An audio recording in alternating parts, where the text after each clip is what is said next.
There are very few moments in our lives where we have the privilege to witness history taking place. This is one of those moments. This is one of those times. The people of Egypt have spoken, their voices have been heard, and Egypt will never be the same. By stepping down, President Mubarak responded to the Egyptian people's hunger for change. But this is not the end of Egypt's transition. It's a beginning. I'm sure there will be difficult days ahead, and many questions remain unanswered. But I am confident that the people of Egypt can find the answers and do so peacefully, constructively, and in the spirit of unity that has defined these last few weeks. For Egyptians have made it clear that nothing less than genuine democracy will carry the day.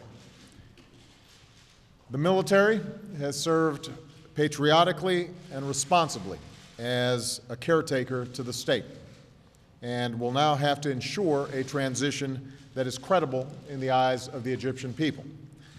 That means protecting the rights of Egypt's citizens, lifting the emergency law, revising the Constitution and other laws to make this change irreversible, and laying out a clear path to elections that are fair and free. Above all, this transition must bring all of Egypt's voices to the table, for the spirit of peaceful protest and perseverance that the Egyptian people have shown can serve as a powerful wind at the back of this change. The United States will continue to be a friend and partner to Egypt. We stand ready to provide whatever assistance is necessary and asked for to pursue a credible transition to a democracy. I'm also confident that the same ingenuity and entrepreneurial spirit that the young people of Egypt have shown in recent days can be harnessed to create new opportunity, jobs, and businesses that allow the extraordinary potential of this generation to take flight. And I know that a democratic Egypt can advance its role of responsible leadership not only in the region, but around the world.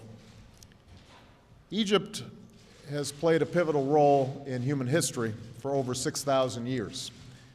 But over the last few weeks, the wheel of history turned at a blinding pace as the Egyptian people demanded their universal rights. We saw mothers and fathers carrying their children on their shoulders to show them what true freedom might look like. We saw a young Egyptian say, "For the first time in my life, I really count. My voice is heard. Even though I'm only one person, this is the way real democracy works." We saw protesters chant, "Salmiya, Salmiya. We are peaceful," again and again. We saw a military that would not fire bullets at the people they were sworn to protect. And we saw doctors and nurses rushing into the streets to care for those who were wounded. Volunteers checking protesters to ensure that they were unarmed. We saw people of faith praying together and chanting, "Muslims, Christians, we are one." And though we know that the strains between faiths still divide too many in this world, and no single event will close that chasm immediately, these scenes remind us that we need not be defined by our differences. We can be defined by the common humanity that we share. And above all, we saw a new generation emerge, a generation that uses their own creativity and talent and technology to call for a government that represented their hopes and not their fears, a government that is responsive to their boundless aspirations. One Egyptian put it simply, "Most people have discovered in the last few days that they are worth something, and this cannot be taken away from them anymore, ever." This is the power of human dignity, and it can never be denied. Egyptians have inspired us, And they've done so by putting the lie to the idea that justice is best gained through violence. For in Egypt, it was the moral force of nonviolence, not terrorism, not mindless killing, but nonviolence, moral force that bent the arc of history toward justice once more. And while the sights and sounds that we heard were entirely Egyptian, we can't help but hear the echoes of history. Echoes from Germans tearing down a wall, Indonesian students taking to the streets, Gandhi leading his people down the path of justice.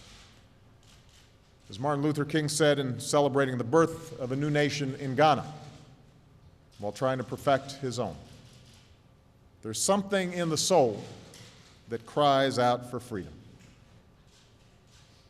Those were the cries that came from Tahrir Square, and the entire world has taken note. Today belongs to the people of Egypt, and the American people are moved by these scenes in Cairo and across Egypt because of who we are as a people and the kind of world that we want our children to grow up in. The word Tahrir means liberation. It is a word that speaks to that something in our souls that cries out for freedom. And forevermore, it will remind us of the Egyptian people, of what they did, of the things that they stood for, and how they changed their country, and in doing so, changed the world. Thank you.